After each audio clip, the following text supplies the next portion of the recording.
Hey guys, this is Peyton with Church Planter Magazine, and I am here with Caesar Kalinowski. Did I say that right? Perfectly. All right, because it's a cool name, We can just go Caesar, sort of like Prince or Sting. dude. And I wanted to go like Hail Caesar, because You like, get to. do you get that all the time? No, yes, and That's awesome. just don't get into really old salad jokes as if you're the first guy to think of it.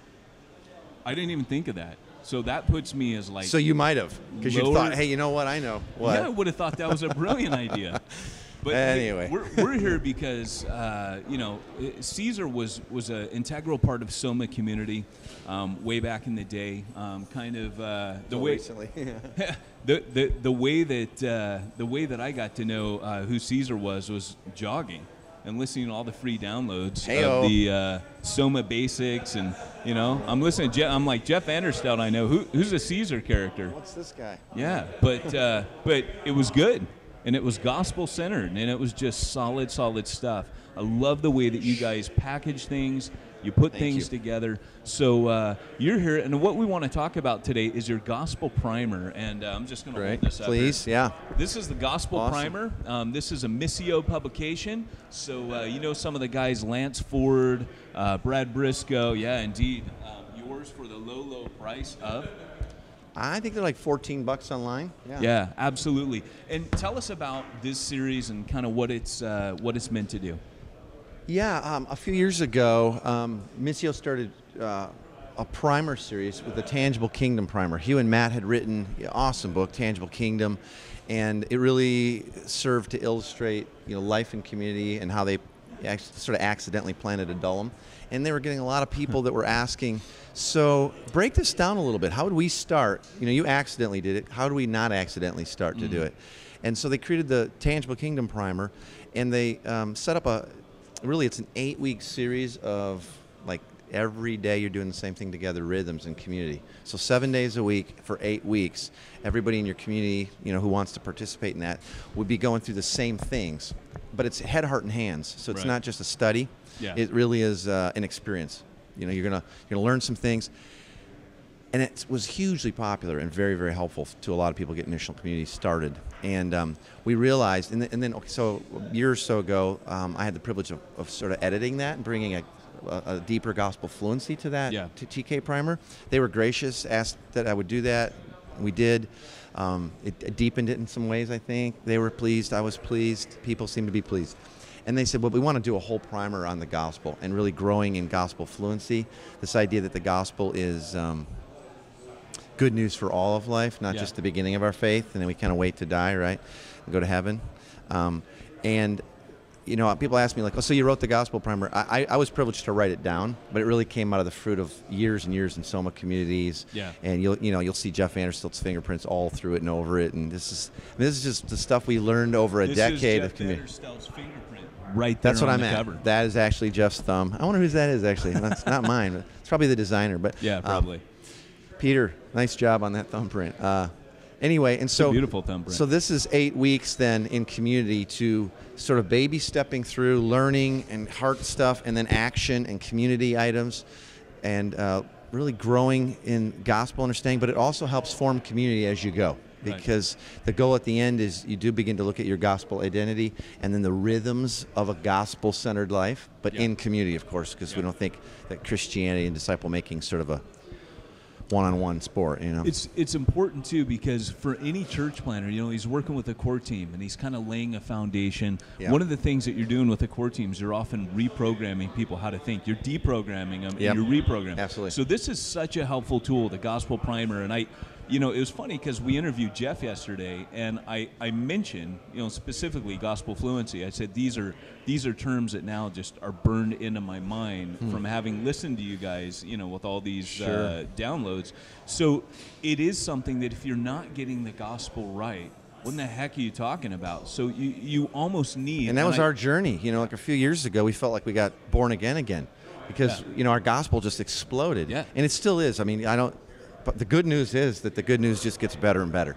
Amen. And I think what we try to do with the primer here is get us on the path of understanding with that, Yeah. and some actual practices and tools that we've come up with to learn a little bit more rapidly, maybe how to Yeah. apply the good news and be the good news. And you're going to find in there like what is the gospel basics, kind of like the old Vince Lombardi, the beginning Yeah. of the season. Yeah. This is a football, gentlemen. Like so. It starts with what is the gospel. It moves into a very quick chronological story of God piece, and you dig it out for a week. What's Yeah. the implications of this story and our Yeah. identity?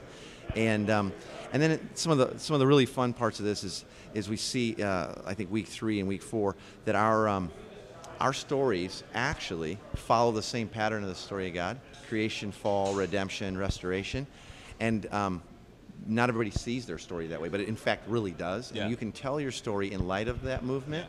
And without it being real churchy or weird or Christian-y languaged up, your story all of a sudden retells the gospel story and begins to answer people's questions. Maybe they haven't even articulated yet, but because you follow that movement that God's kind of wired into all of life, Yeah. and certainly the gospel, then all of a sudden your story has weight. It's not about you Yeah. and what happened to you. Yeah. It's this movement of what's true of God and now true of you, And You're a part of something bigger, and I know Yeah. just through kind of watching you over the last couple of years that's something that you're passionate about, is story, Yeah, narrative, absolutely. and kind of telling the gospel story through your story. Yeah.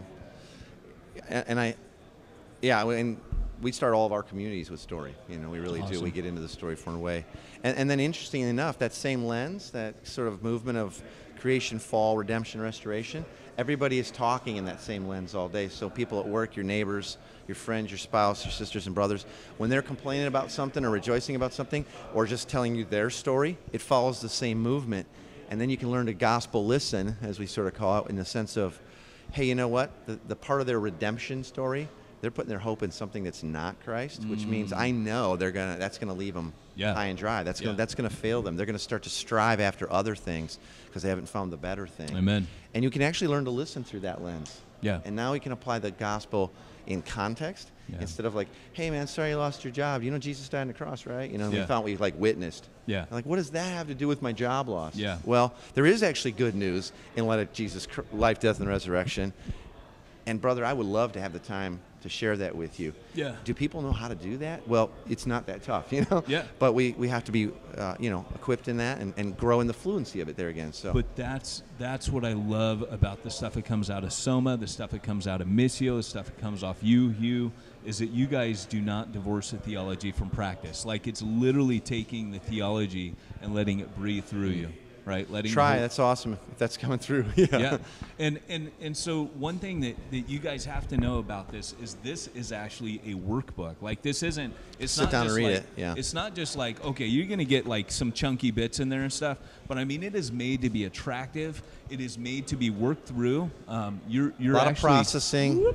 You're actually made to work through it so that people are internalizing and it's filtering through. They're not just reading a book they're going to forget A lot of about. reflection, a lot of kind of rating yourself. Where do you need to go next? Community days where you kind of discuss. So what did you fear about that action day yesterday? How'd that go for you? Yeah. Well, I sucked it up. Well, let's talk about why.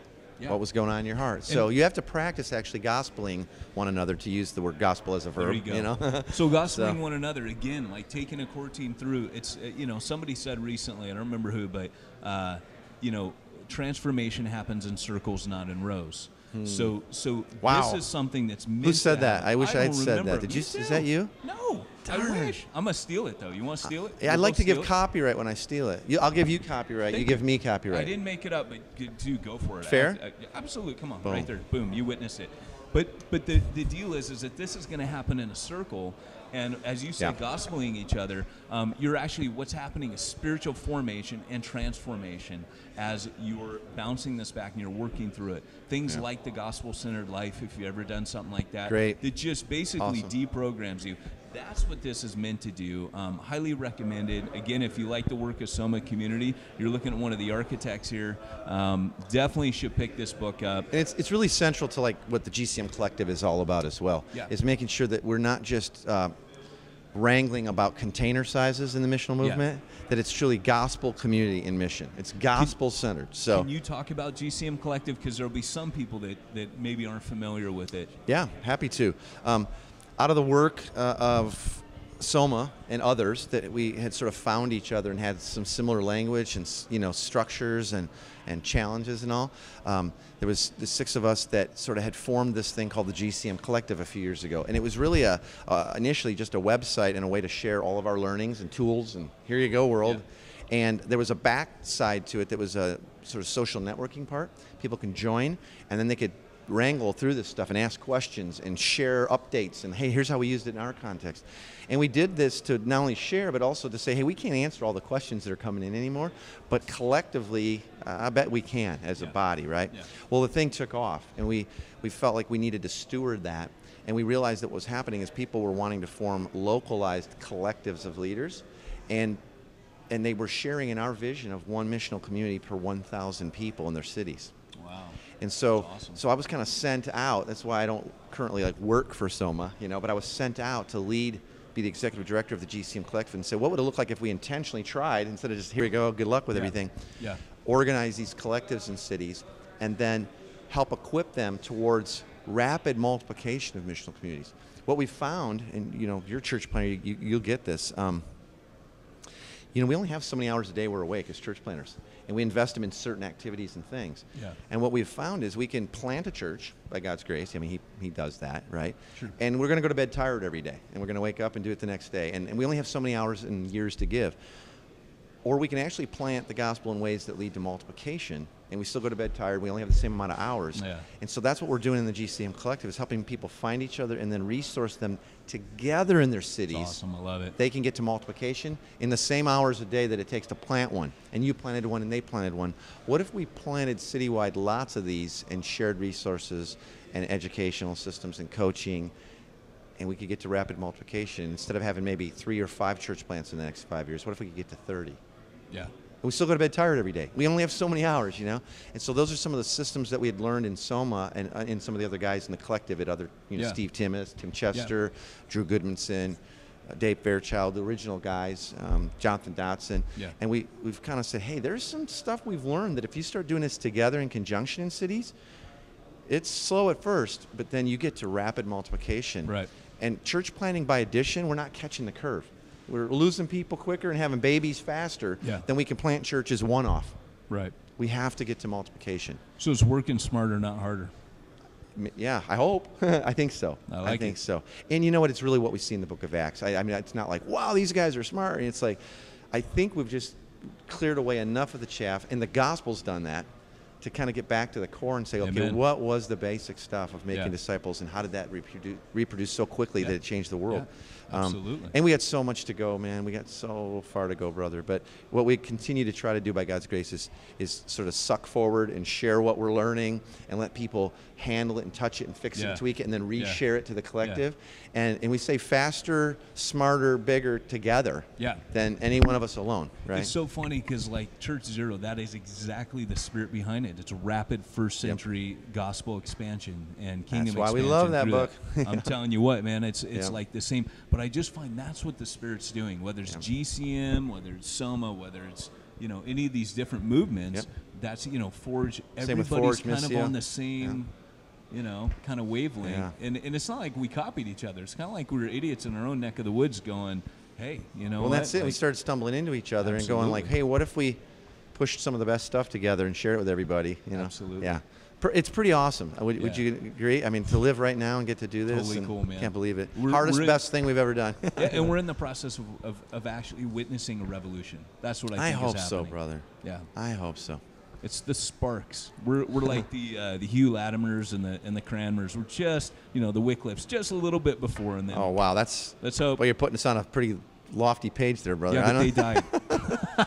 Well, they all got killed. And that's a word, maybe a word to close on, is I really think much of what's going on today is we're actually hopefully creating the church that our kids will be able to stand on our shoulders. Amen. And they'll be telling us hey, you know what?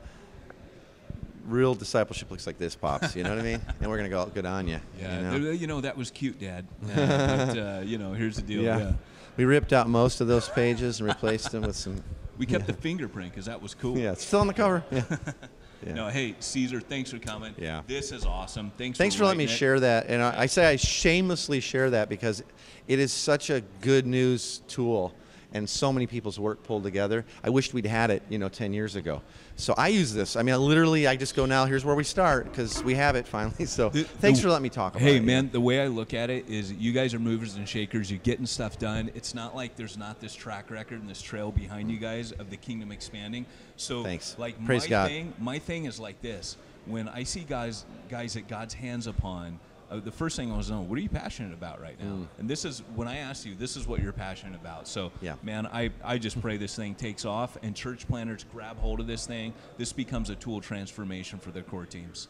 All right, missiopublishing.com. Get all the primers. Check them out at least, and it'll shorten your road. It'll shorten your road. I tell you, it really. And it'll transform your people. Definitely quick steps to discipleship here and internalization. So thanks a lot, man. All right. Blessings. God bless.